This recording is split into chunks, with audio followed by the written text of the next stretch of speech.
చిక్కుడుగాయ అన్నిటికంటే బలమైన కాయ అని చెప్పొచ్చు.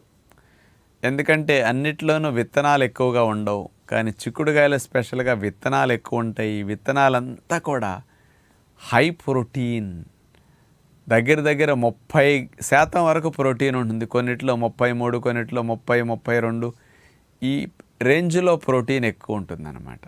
అందుకని ముఖ్యంగా కండపుష్టికి, దారుఢ్యానికి, రక్షణ వ్యవస్థకి చాలా లాభాన్ని ఇస్తాయి చిక్కుడుకాయలు.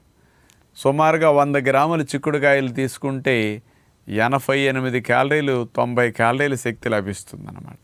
ఇతర కూరగాయలన్నీ 20 క్యాలరీల శక్తి, 25 క్యాలరీల శక్తినిస్తే ఇది ఒకటే 88, 90 క్యాలరీల శక్తినిస్తుంది. మరి అలాంటి చిక్కుడుగాయలు దొరికినప్పుడల్లా మనం బాగా ఉపయోగించుకోగలిగితే, అంటే గింజున్న చిక్కుడు, ఈ చిక్కుడుగాయల వల్ల ప్రోటీన్తో పాటు కెరోటినాయిడ్ కాంపౌండ్స్ అనేవి స్పెషల్గా కలిసి ఉండటం వల్ల